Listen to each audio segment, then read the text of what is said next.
Hi Sagittarius, thank you so much for joining me today. I hope that you are doing really well. So as you see with this deck, we have unreason. This idea behind this deck is that each person has three souls: the soul of appetite, the soul of will, and the soul of reason. So with the Devil card here, we have the soul of unreason. We have will, and we have appetite. And they look quite lackluster here at the bottom of this illustration.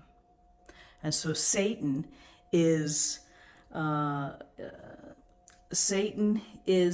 destructiveness of ourselves, of what we do to limit our progress, our growth, to dim our own light. And so one of the interesting things about the little white book with this deck is that they speak of that Satan is most powerful. It's when you are unaware that he's behind the scenes taking care of everything, of directing you to perhaps excessive behavior. The Satan-like behavior, the devil-like behavior, excess materialism, being too much alcohol, too much drugs, too much food, whatever it may be, lying, cheating, that we're drawn to and that we do, the temptation. And it keeps us from being our most radiant self.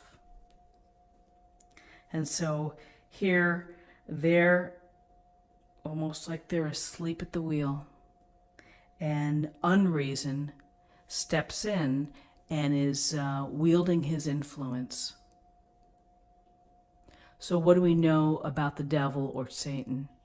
We know that we have to deal with temptations in life. We know that we have to become aware of them. And once we become aware of them, then we take stock whether they are truly impacting our growth, whether we're okay with them, we will live with those vices. And so it's really that internal judgment from each person. But ultimately, the self-knowledge and the self-awareness that the limiting behaviors are, interrupting my growth and my ability to be a phenomenal human being. When we truly are aware of that, then we begin to take back some of our own power, and it's the small power and the most small steps of taking that first step to move away from the influence of Satan or the devil. So unreason leads here versus our logic or our reason. So then we have the Knight of Pentacles. And so the Knight of Pentacles is looking right over here at Satan. And the Knight of Pentacles is steadfast, loyal, responsible, and is smart enough and devoted enough to help shift our thinking into common sense thinking, into understanding that it takes time to get to the reward, to implement a plan, to see the big picture, and to do what's necessary to make it happen. When I see the Knight of Pentacles, I do think of leadership. I think of someone who is going to see it through no matter what the cost, and is going to do it his or her way. And so perhaps the message here is, as you begin to reflect and to become aware of these influences in your life that are probably maybe pushing in a different direction, not the best direction, that you have to plan and to think about and to do the hard work in order to step away. So This knight is here to provide the focus and the intelligence to know that this isn't going to be something that's going to be turned around in 24 hours. It takes time to become aware. It takes time to change our behaviors. It takes time to work through whatever we've been doing to ourselves that's not helpful. And then finally we have, looks like, the Three of Wands. And so what's interesting about the minors in this deck, there are no numbers. So this Three of Wands, in the boat, there's abundance, lots of fruit. It's got his oar and looking down, but really this is a card of, I would say, leadership again, of vision, of thinking about what may be coming down the road. What is it that you want to do? How will you reclaim your passions? How will you reclaim your heart, your desires, the things that are going to make you feel alive and satisfied and fulfilled? So we have a boat here. On a literal level, the Three of Wands can always suggest travel, enterprise, businesses, manifesting new ideas, new paths. So we may look at this spread and we may say, Satan here has been unduly influencing us.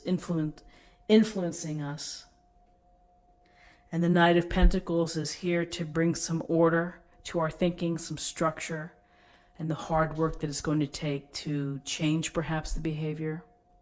And through changing our behavior, we see a big picture, we see movement, and we see possibilities to be able to manifest, to build a new life. The potential. It starts with what you see. It starts with appreciating your own skills and where you are right now. And movement, passion, and fire, leadership, and I would say global vision. So interesting cards. Let's take a look at what we have in terms of numerology. We have 15, 16, and 3 is 19. And 19 reduces to 10, and 10 reduces to 1. 1 is about leadership. It's about originality. It's about being inspired and new beginnings. And then finally, let's choose an oracle card as an affirmation for the day.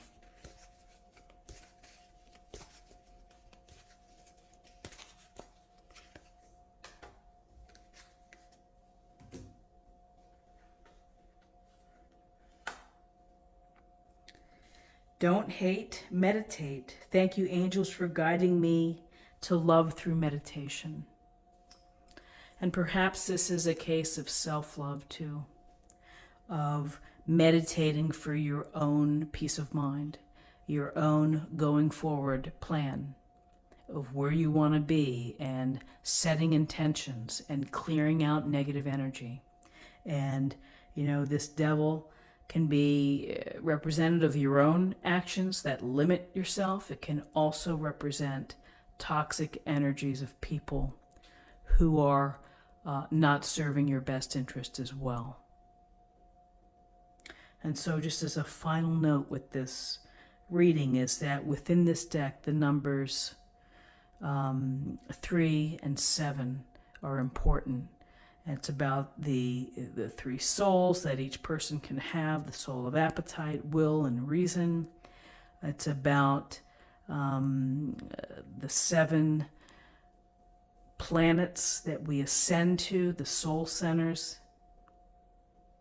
And so here I'm just noticing that we have a 3 within here.